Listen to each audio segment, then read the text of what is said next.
बिस्मिल्लाहिर्रहमानिर्रहीम। नाज़रीन अस्सलाम वालेकुम, मैं हूँ इमरान वसीम। नाज़रीन, साबिक़ वज़ीर आज़म इमरान ख़ान के हवाले से दो बड़ी अहम ख़बरें इस व्लॉग में आपके साथ हम शेयर करने जा रहे हैं। इसके अलावा एक बड़ी गिरफ़्तारी की ख़बर है। अचानक से एक गिरफ़्तारी हुई है, किसकी हुई है और पाकिस्तान तहरीक-ए-इंसाफ़ से उस शख्सियत का क्या ताल्लुक़ है। लेकिन इन तमाम ख़बरों पे आने से पहले हम बात करेंगे जो आजकल सुप्रीम कोर्ट में लेटर चल रहे हैं।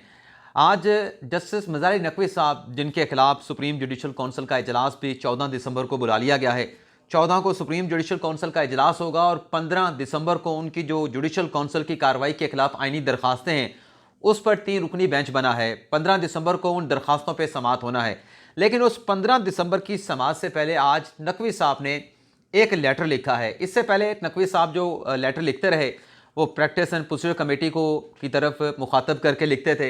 लेकिन अब नकवी साहब ने किया है कि सुप्रीम कोर्ट के तमाम जजेस को 16 के 16 जजेस को एक ख़त लिखा है।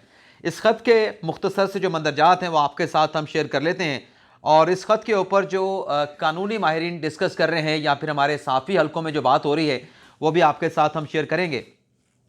इस खत में नाज़रीन एक बात, इस बात की तो तस्दीक होती है जो बहुत सारे हमारे दोस्त ये बात कर रहे थे कि गालिबन नकवी साहब रिज़ाइन करने के हवाले से सोच रहे हैं। लेकिन हमारी खबर ये थी कि नकवी साहब रिज़ाइन नहीं करेंगे और वो आखिरी दम तक लड़ेंगे, डट गए हैं वो। तो इस लेटर में भी जस्टिस मलारी नकवी साहब ने कहा है कि वो आखिरी दम तक इस जो जुडिशल काउंसिल की जाली कार्रवाई उनके खिलाफ हो रही है, इस कार्रवाई का सामना करेंगे। इस लेटर में जस्टिस नकवी साहब ने सुप्रीम कोर्ट के तमाम जजेस को मुखातब करते हुए ये कहा है कि मेरे खिलाफ इस वक्त के जो चीफ जस्टिस हैं काजी फाइज ईसा और जस्टिस सदार तारिक मसूद ने साबिक चीफ जस्टिस उमरता बंदियाल को ख़त लिख के मेरे खिलाफ इन शिकायत पर कार्रवाई करने का कहा था। अब ये जो जिक्र है लेटर का चीफ जस्टिस काजी फाइजा के और सदार तारिक मसूद के, ये नाज़िर उस वक्त लिखा गया था जब उमरता बंदियाल साहब चीफ जस्टिस थे।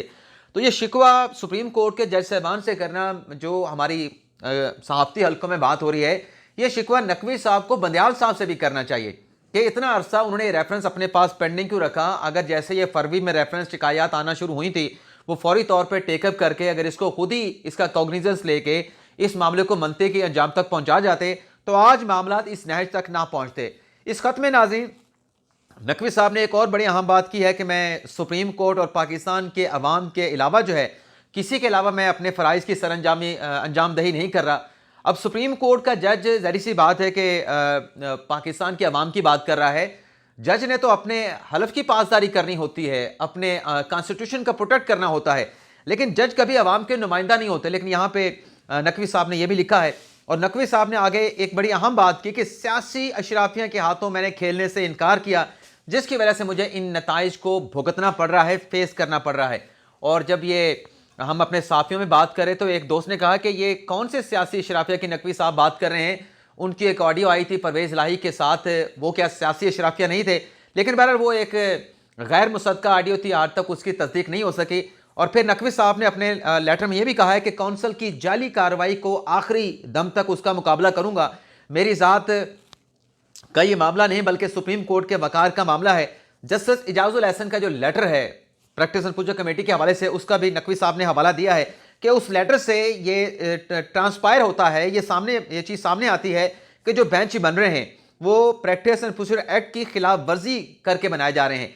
मैंने इतवार के रोज़ आपके साथ एक खबर शेयर की थी कि लाहौर के साफ़ी हैं मोहम्मद इशफाक, जो कि दुनिया न्यूज़ को रिपोर्ट करते हैं, उन्होंने ये कहा था अपने x.com ट्वीट पे कि नकवी साहब को प्रैक्टिस एंड प्रोसीजर कानून का शुक्रिया अदा करना चाहिए कि इन्होंने तो इस कानून को कलअदम कर दिया था, लेकिन काजी फाइजा साहब और बाकी अक्सरियती जजेस ने इस कानून को बरकरार रखा था।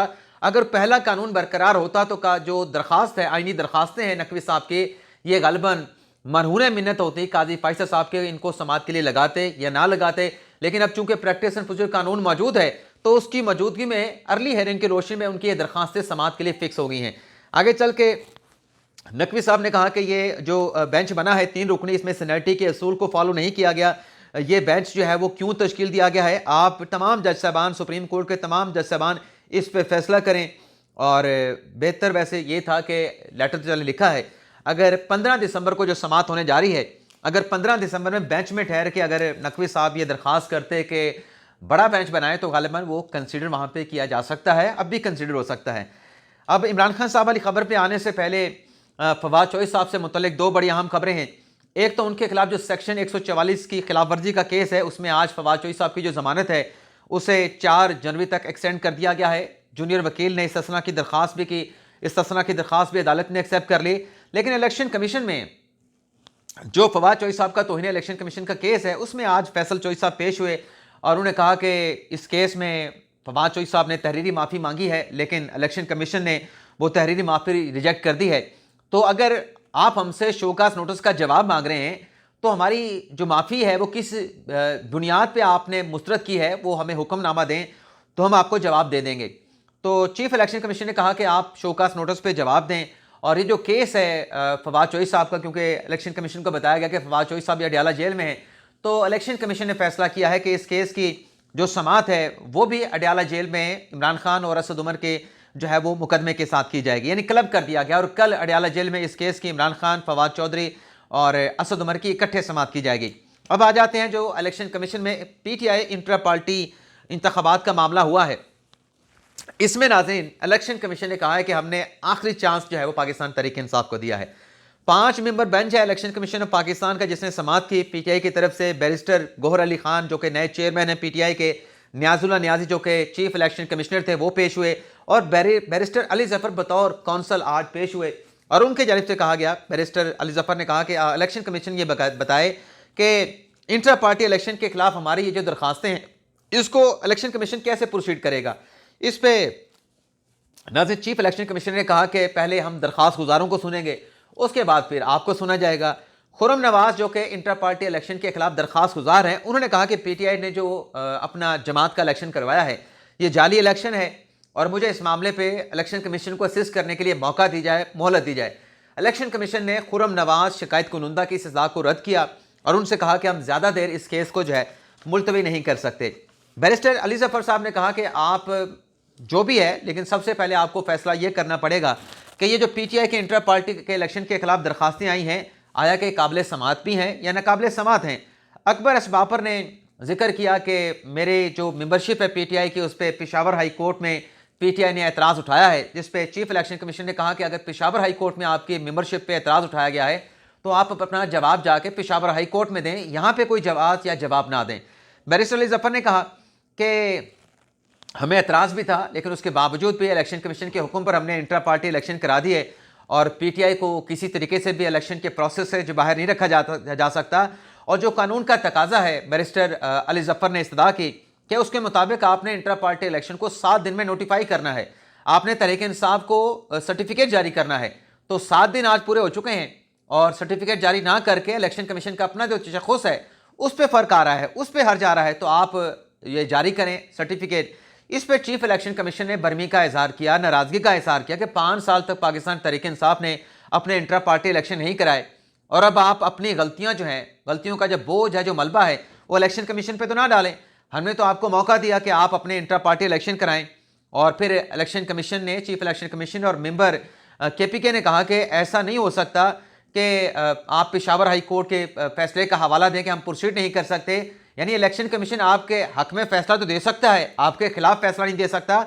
इलेक्शन कमीशन मुकम्मल बाख्तियार है, इलेक्शन कमीशन को पता है कि इस अदालती कार्रवाई को कैसे आगे बढ़ाना है।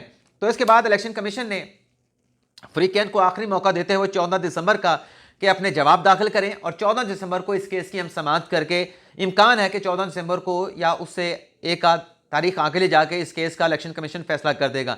इसके अलावा नाज़रीन आज अडयाला जेल में इमरान खान साहब के साइफर केस की भी समाअत हुई है। आज फर्जुर्म की कार्रवाई को आगे बढ़ाने के लिए केस रखा गया था, आज की तारीख दी गई थी, लेकिन आज इमरान खान पे शाह महमूद कुरैशी की जो कार्रवाई है उसे कल तक मौखर कर दिया गया। यानी अब कल इमरान खान और शाह महमूद कुरैशी पे साइफर केस में ऑफिशियल सीक्रेट एक्ट की जो खिलाफ वर्जी है वो चार्जशीट पड़ी जाएगी।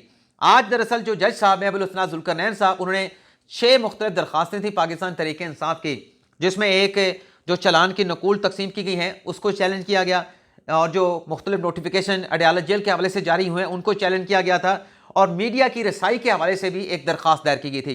ये मजमूई तौर पर 6 दरखास्तें थी। इनको जज साहब ने सुनने के बाद डिस्पोज ऑफ कर दिया और कल की तारीख जो है मुकर्रर कर ली है कि कल हम मुल्ज़मान को चार्जशीट करेंगे। अबुल हसन जुल्करनैन साहब ने कहा कि जहाँ तक मीडिया की रसाई की बात है कि ज़्यादा से ज़्यादा लोग जो बाहर आते हैं वो बाहर ना खड़े रहें, कमरा अदालत में आए, इस हवाले से उन्होंने कहा कि मैं जेल सुपरिटेंडेंट से बात करूँगा लेकिन आज की अदालती कार्रवाई में नाज़रीन ये हुआ कि इमरान खान साहब के लिए दूरियां पैदा हुई हैं। इमरान खान साहब जो आखिरी समात में साथियों के रसाई में थे, या इमरान खान साहब साथियों के लिए एक्सेसिबल थे, आज वहाँ पर एक शीशा लगा दिया गया है। इमरान खान और शाह महमूद कुरैशी उस शीशे की पिछली साइड पर थे, तो आज साफ़ी जो है खान साहब के साथ इंटरेक्ट नहीं कर सके। इसका भी आज कमरा अदालत में शिकवा किया गया। और फिर नाज़रीन अबुल नसर जुल्करनैन साहब ने कहा कि जो भी फैसला इसमें होगा वो मेरिट की बुनियाद पे होगा, जिसका जो हक बनता है वो उसको हक मिलेगा। और मैं आपको आउट ऑफ द वे जाके रिलीफ दे रहा हूँ। बता दें, क्योंकि सलमान सफदर साहब ने कहा कि इस केस में बहुत ज़्यादा जल्दबाजी की जा रही है। जज साहब ने कहा कि आप पॉइंट आउट करें कि कहाँ हमने जल्दबाजी की है। और फिर सलमान सफदर साहब ने कहा कि दरअसल हमने जो आपकी अदालत के 2 फैसले हैं उन्हें इस्लामाबाद हाई कोर्ट में चैलेंज कर दिया है। इस पर प्रोसिक्यूटर जुल्फ़िकार नकवी साहब ने कहा कि इस्लामाबाद हाई कोर्ट का कोई हुक्म इम्तना नहीं है। इस्लामाबाद हाई कोर्ट में अगर दरखास्तें दायर कर दी हैं, आप उसके बावजूद भी फर्द जुर्म की कार्रवाई को आगे बढ़ा सकते हैं, मुल्ज़मान को चार्जशीट कर सकते हैं, तो आप अपनी चार्जशीट की कार्रवाई को मुकम्मल करें। और फिर इसके बाद जज साहब ने कहा कि 2 मरतबा आपको चालान की नकूल जो है वो दी गई हैं और आपके पास मौका था, 7 दिन का मैंने वक्त दिया था। अगर आपने चालान की कापियाँ जो तकसीम हुई हैं उसको आपने चैलेंज करना था, आप चैलेंज कर लेते। आपने आखिरी दिन में जाके चैलेंज किया, अब कोई स्टे ऑर्डर पे नहीं है, तो लिहाजा कल तक हम इस मामले को मौखर करते हैं। कल मुल्ज़मान पे हम चार्जशीट जो है वो पढ़ेंगे और मुल्ज़मान को यहाँ पे जो है फर्द जुर्म उन पे लगाई जाएगी। तो कल तक इस केस की समाअत को मुलतवी कर दिया गया। इसके अलावा नाज़रीन खतीजा शाह पाकिस्तान तहरीक इंसाफ की खातून रहनुमा कह लें, कारकुन कह लें, जिनका 2 रोज़ा राहदारी रिमांड जो है वो ATC अदालत ने दिया था, आज लाहौर हाई कोर्ट से इस सिलसिले में दरख्वास्त की गई कि 2 रोज़ा राहदारी रिमांड खतीजा शाह का मुस्तरद किया जाए। अली बाकर नजवी साहब जो इस केस की समाअत कर रहे हैं, उन्होंने ये इस्तदा डिक्लाइन कर दी, मुस्तरद कर दी कि चूंकि 2 दिन का जिस्मानी रिमांड हो चुका है और कोयटा पुलिस खतीजा शाह को लेके कोयटा जा चुकी है, तो हम इसको मुस्तरद नहीं करते, राहदारी रिमांड को मुस्तरद नहीं करते।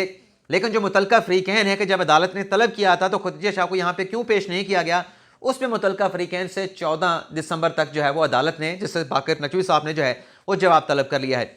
इसके अलावा नाज़रीन एक और गिरफ्तारी हुई है और ये पाकिस्तान तहरीक इंसाफ के अहम रहनुमा रहे, ख़ास तौर पे जो पंजाब असम्बली का मामला था और फैसल न्याजी साहब MPA थे, और ये नाज़रीन PP 209 खानेवाल से PTI के टिकट से मुंतखब हुए थे और शारजा गए हुए थे। इनके खिलाफ केसेस थे 9 मई के बाद, लेकिन आज जब इनकी वापसी हुई शारजा से फैसलाबाद, जैसे फैसलाबाद एयरपोर्ट पे लैंड किया तो इनका जो नाम था वो कंट्रोल लिस्ट में था। तो कंट्रोल लिस्ट में होने की वजह से जब ये एयरपोर्ट पे पहुंचे हैं शारजा की परवाज़ के ज़रिए, तो रिपोर्ट ये किया गया है कि इन्हें वहाँ पर जो है वो गिरफ़्तार कर लिया गया है। तो ये एक बड़ी गिरफ्तारी है। तहरीक इंसाफ के साबिक MP हैं, टिकट होल्डर थे, मेंबर पंजाब असम्बली थे, तो इन्हें भी बिला आखिर जो है वो बैरून मुल्क से वापसी पे फैसलाबाद एयरपोर्ट पे जो है वो अरेस्ट किया गया है। तो ये नाज़रीन हमारा व्लॉग, आपसे इजाज़त चाहते हैं। अल्लाह ताला हम सब का हामी